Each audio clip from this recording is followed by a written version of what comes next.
Savannah Guthrie, the polished co-anchor of The Today Show, has long been America's morning companion. Her bright smile, sharp questions, and effortless charm have made even the toughest news a little easier to bear. She's interviewed presidents, shared personal motherhood stories, and navigated heartbreaks, including her divorce, with grace and poise. But behind the polished image, Savannah has been harboring a secret, one that predates her rise to national prominence, stretching back 3 decades, carefully hidden from family, friends, and colleagues. Now, events surrounding her mother's mysterious disappearance are threatening to expose that double life. The disappearance that shook Tucson. On February 10, 2026, the Guthrie family was hunkered down in Tucson, Arizona, in a rented home near Nancy Guthrie's empty ranch-style house in the Catalina foothills. The air was thick with tension. Yellow crime scene tape still fluttered around Nancy's property. Volunteers combed the desert scrub, drones buzzed overhead, and Puma County Sheriff's detectives alongside FBI agents were methodically investigating. After 10 days with no leads, anxiety had mounted. Then, just before 9 a.m., Savannah's personal phone rang. Expecting an update from law enforcement, she instead heard a voice from her past, a voice that could unravel everything she had worked to protect. The call from Elena. The voice belonged to Elena, a woman in her mid-50s. Her tone was urgent yet calm, commanding Savannah's attention. "We need to talk about your mother and the life you've hidden," she said. Savannah froze. Elena was a name she hadn't spoken aloud in decades. During the call, Elena dropped precise details that made denial impossible. Specific Tucson locations, dates from the late 1980s, and even a reference to a locket Savannah had once given her. By the end of the call, Savannah's hands were trembling. She knew the time had come to confront a lifelong secret she had kept buried. Confession to family. Inside the rented house, Savannah called an emergency family huddle with her siblings, Annie and Cameron, deliberately excluding law enforcement. She revealed a truth she had guarded for 30 years, a hidden double life that began at age 16. Her childhood in Tucson had seemed ordinary, public schools, a close family after her father's death, but beneath that surface, Savannah longed for freedom and identity. She'd been navigating a strict household led by Nancy Guthrie, where emotion was private and performance was everything. The daughter the world knew was only half the story. A teenage escape. The other half of Savannah's story began when she stumbled upon a flyer promising a safe space for teens to explore their identities. It led her to Elena Ramirez, a 19-year-old artist and activist. Elena ran underground gatherings for youth, seeking freedom from judgment. She was bold, unapologetic, and openly queer in a conservative Tucson community.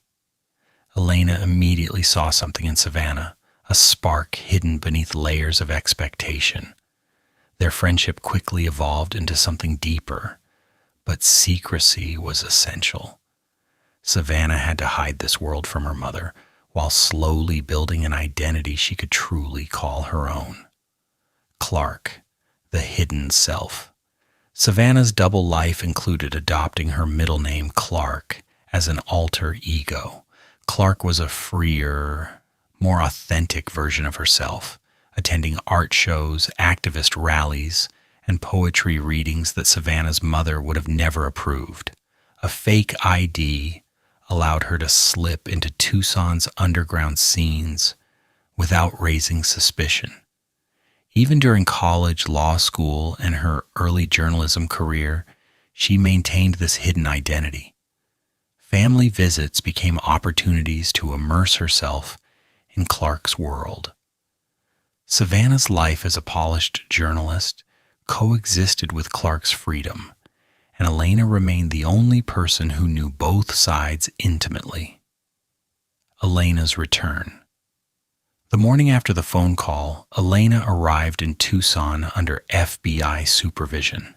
Age had altered her appearance, but her presence carried the same magnetic energy Savannah remembered. Their reunion was quiet, intimate, a wordless acknowledgement of decades-long love. Savannah embraced Elena, finally unburdened by decades of secrecy. Standing together on the porch, Savannah allowed herself to feel all the emotions she had suppressed for years: fear, longing, guilt, and relief. The siblings watched silently, understanding that the bond between Savannah and Elena was something they had never witnessed before, something that transcended years of hidden truths. Evidence from the past. Elena handed over a small envelope filled with photos, letters, and a handwritten list of names from their activist circle decades ago. One name was circled in red: Ricky Torres. He had been off the grid for years, but recent DMV records placed him in Tucson. A neighbor reported seeing a man matching his description near Nancy's neighborhood 2 weeks before her disappearance. While not conclusive proof, it became a lead that law enforcement could pursue. Savannah, for the first time in 10 days, felt a shift inside herself. Her identity was no longer only about the perfect daughter or polished journalist. It included Clark, the hidden self who had long waited in the shadows. Rediscovering herself. For decades, Savannah had conformed to the world's expectations. She'd mastered composure, poise, and professionalism. But standing on the porch, hand in hand with Elena, she experienced something she had rarely allowed herself: liberation. She didn't need to apologize for being Clark, for maintaining a secret, or for loving someone society might have deemed unconventional. Elena's presence reaffirmed that love can endure time, distance, and secrecy. The reunion marked not only a rekindling of a personal connection, but also the reclaiming of a part of Savannah that had been hidden for more than 30 years. The shadow behind Nancy's disappearance. As the sun set behind the Catalina Mountains, questions remained. Could Ricky Torres or old activist rivalries truly be tied to Nancy's disappearance? Was it a coincidence that a name from Savannah's hidden life now intersected with the investigation? The envelope from Elena, the historical context of Clark's secret world, and the evidence surfacing in Tucson all pointed to a tangled web of past and present colliding.